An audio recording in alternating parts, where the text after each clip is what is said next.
បាទជំរាបសួរពុកម៉ែបងប្អូនទាំងអស់គ្នានៅក្នុងសង្គម YouTube បាទ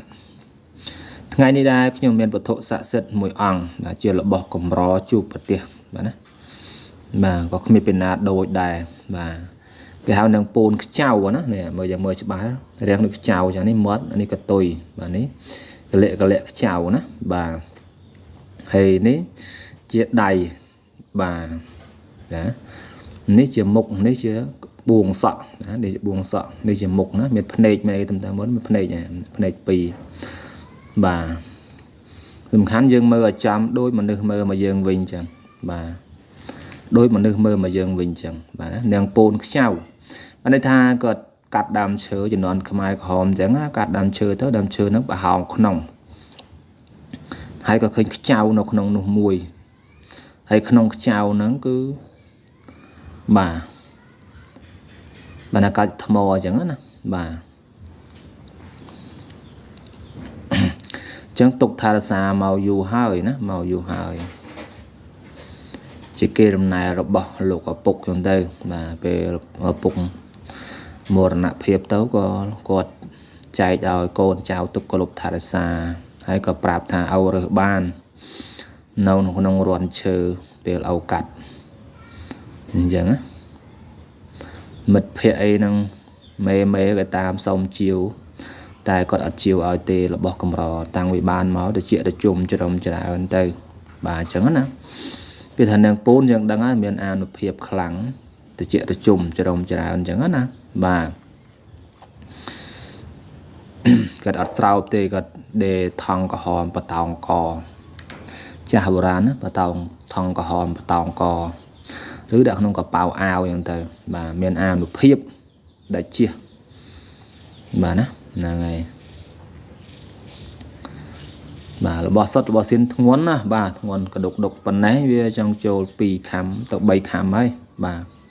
ថា3ខាំចុះនេះបាទធ្ងន់ទៅតែមែនតេនបាទថ្មយើងធម្មតាក៏ធ្ងន់អត់ដូចដែរបាទចង់និយាយថាថ្មយើងធម្មតាក៏ធ្ងន់អត់ដូចដែរកាន់អញ្ចឹងទៅមានរំធ្ងន់បាទធ្ងន់បាទណាធ្ងន់បាទ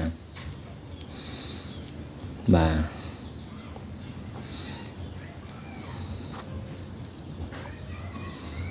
បាទនឹងពូនខ្ចៅណាពូននៅក្នុងដើមឈើ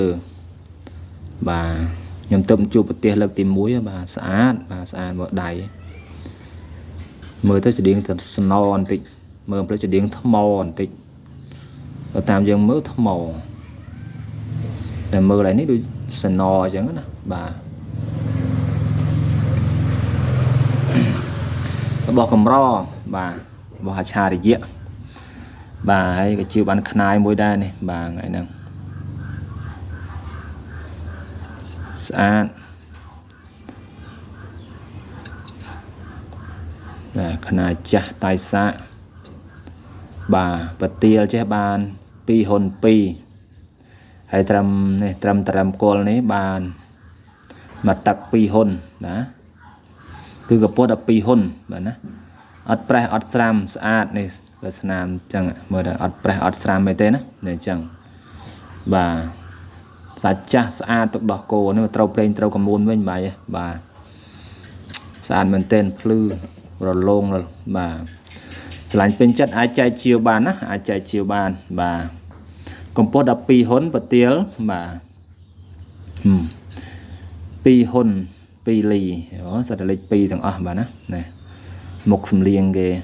បាទឆ្លាញ់ពេញចិត្តអាចចែកជាវបានតាមលេខ Telegram របស់ខ្ញុំបាទបារមីព្រះឈ្នះអស់មា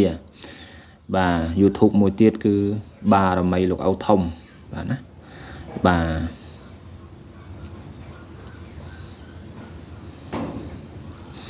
ាទអ្នកឃើញ